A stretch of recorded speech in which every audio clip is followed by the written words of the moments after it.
Bonjour tout le monde, ici Maëlle de cheveuxnaturelalafolie.fr.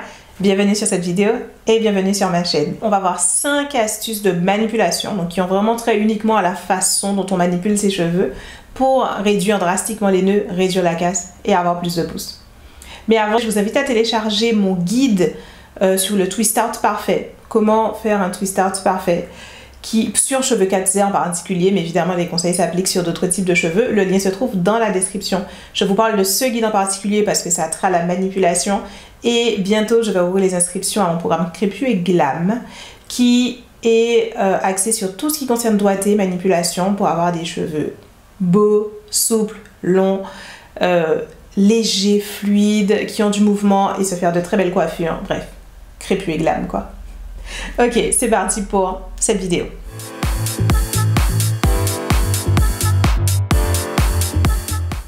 La première astuce de manipulation pour avoir beaucoup moins de nœuds, c'est ne jamais enrouler ses cheveux autour de son doigt. Donc vous savez en général qu'on fait une natte ou qu'on fait une vanille, quand on arrive à la toute pointe, c'est un conseil que je donne moi-même, il faut enrouler les cheveux à la fois pour que ça se démonte pas, mais aussi pour avoir ensuite un résultat plus joli, une pointe plus nette qu'on va défaire ces nattes ou ces vanilles le lendemain matin. Sauf que souvent je vois des gens, je vais prendre un exemple ici, donc en arrivant au bout de la vanille, enroule comme ça, autour du doigt comme ça. Et l'inconvénient de ça, c'est que ça entraîne beaucoup de casse dans le fait que on enroule et souvent les cheveux restent un peu coincés dans le doigt et on tire un peu et ça crée un genre de nœud et un peu de casse. Et très souvent, quand je faisais des ateliers physiques à Paris par exemple, je voyais des personnes qui se retrouvaient à devoir tirer le doigt à la fin et hop, ça fait un peu l'affreux bruit de casse. Donc voilà, on casse un peu des pointes, on crée des nœuds. Donc ce que je recommande au contraire, quand on enroule ces pointes, c'est de le faire comme ça. Vous voyez, je le fais là. Donc entre le pouce et l'index, je ne sais pas si c'est flagrant.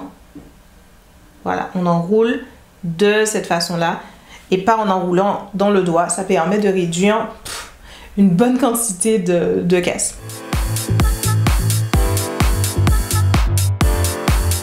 La deuxième astuce, très simple. Et en même temps, pour autant, beaucoup de gens le font. Ne jamais natter ou vaniller ses cheveux jusqu'au bout. Jamais. C'est quelque chose qui crée énormément de nœuds, énormément de casse. Et évidemment, le problème ne se pose pas au moment de le faire.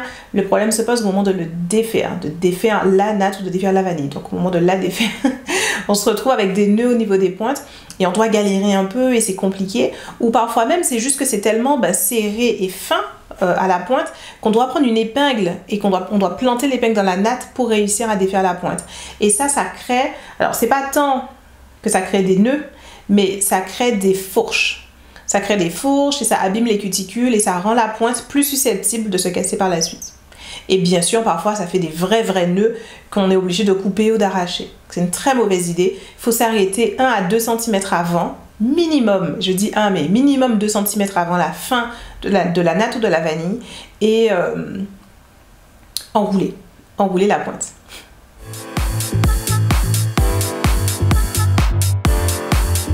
Troisième astuce, le soir au moment d'aller dormir. Quand on a la flemme, ça arrive, on sort, on est sorti, il est tard, etc. On a la grosse flemme de faire des nattes. Ce que je recommande, c'est de faire au moins quelques grosses vanilles. Par exemple, sur mes cheveux, la longueur que j'ai là et le volume que j'ai, si je suis crevée et que j'ai aucune envie de faire des nattes. Par exemple, parfois je fais ça quand je sais que le lendemain je vais faire mon soin, donc j'ai pas besoin que ma coiffure soit belle. Je fais au moins 3 grosses vanilles. J'attrape en 1, 2, une troisième derrière et je fais 3 grosses vanilles parce qu'en fait, dormir, même en mettant juste un foulard ou un bonnet en satin sur ses cheveux libres, ça va quand même créer pas mal de... cheveux vont se tasser, ils vont s'emmêler et au prochain démêlage, on va le payer cher.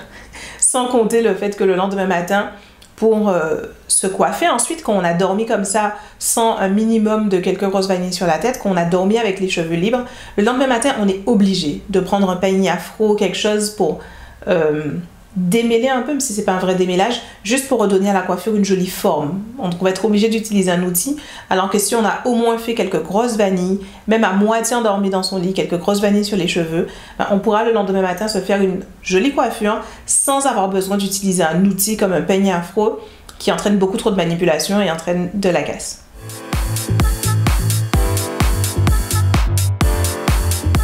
Astuce numéro 4. Si tes cheveux sont humides, ne serait-ce qu'un tout petit peu humides le matin au réveil, fais une coiffure attachée. Fais-moi confiance. Si tu as les cheveux crépus, dès qu'ils sont un tout petit peu humides, ils vont se tasser au fil du temps. Et si tu les portes libres alors qu'ils sont humides, ils vont se tasser, clairement, au fil de la journée. Mais surtout, ce qui se passe quand des cheveux crépus se tassent, c'est que ça s'en mêle énormément.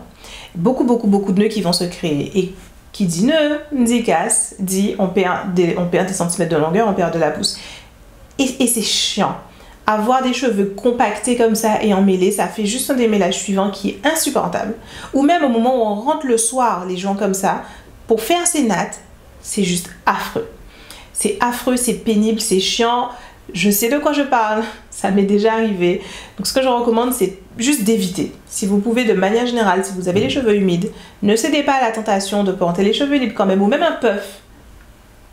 Essayez d'attacher complètement les cheveux en faisant carrément un chignon, quelque chose comme ça. Et si vous avez les cheveux trop courts, pour faire un chignon attaché bien serré en repliant vraiment complètement les cheveux, je recommande une coiffure à base de grosses flat twists par exemple, que vous pourriez faire sur toute la tête. Mais vraiment, l'idéal, si les cheveux sont humides, c'est de trouver un moyen de les porter attachés.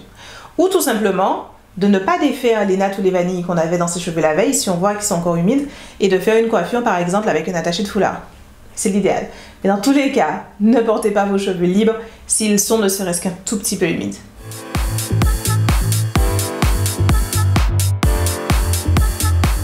Et enfin, la cinquième et dernière astuce, quand vous faites des nattes sur vos cheveux, vanille ou natte d'ailleurs, ça marche dans les deux, mais c'est d'autant plus crucial quand vous faites des nattes. Écartez toujours vos mains, vos doigts quand vous nattez. Ce que je veux dire par là, c'est que si vous faites une natte en gardant les mains très serrées et que vous nattez comme ça en gardant vos deux mains très proches, les cheveux qui se trouvent dans les trois portions qu'on prend pour faire une natte vont beaucoup s'emmêler entre eux. Et c'est ce qui fait ensuite des nattes qui sont difficiles à défaire, où vous allez, vous voyez parfois quand vous défaites une natte, c'est un peu, faut tirer parfois, la natte est tout simplement emmêlée. C'est pas normal. Une natte devrait pouvoir se défaire de façon hyper fluide, hyper facilement. Et quand c'est pas le cas, c'est qu'en fait vous avez emmêlé les cheveux entre eux pendant que vous faisiez la natte. La façon dont j'évite ça et que je recommande toujours dans mes programmes, c'est de toujours écarter. Et au début, si vous êtes débutante dans cette pratique, je recommande d'écarter de façon exagérée les mains quand vous faites une natte. Donc quand vous allez faire un tour comme ça, vous allez vraiment tourner la main comme ça et tourner la deuxième main comme ça pour vraiment tenir bien écarté les trois brins de cheveux de la natte. Après, au bout d'un moment, vous serez entraîné, vous n'aurez plus besoin d'écarter de façon exagérée, mais vous saurez instinctivement garder bien séparés les trois brins de cheveux que vous avez dans les mains pour faire votre natte. Et ça va vous faire une différence énorme, ça va vous faciliter la vie parce que vous allez voir que vos nattes peuvent se défaire extrêmement facilement. Je dis aux gens que je défais mes nattes le matin. Quand je défais mes nattes et que je fais ma coiffure le matin, ça prend 5 minutes, parfois moins. Et on me dit toujours, mais comment ça, c'est impossible, je fais 4 grosses nattes pour dormir. Et ça va si vite parce que les 3 brins de chacune de mes nattes ne sont pas emmêlés entre eux. Donc mes nattes se défont hyper vite, vraiment en 2 minutes, mes 4 nattes sont défaites. Et ensuite, il me suffit de diviser mes cheveux pour mettre ma coiffure en place. Donc c'est vraiment 5 minutes ou moins. Et c'est ça le secret. Et au-delà de la facilité au quotidien, ça permet d'éviter énormément de casse. Donc voilà, j'espère que ces 5 astuces vous aideront énormément. Si c'est le cas, dites-moi ce que vous en pensez en commentaire. N'hésitez pas à mettre un pouce haut sur cette vidéo. Et je vous dis à bientôt pour la vidéo suivante. Ciao!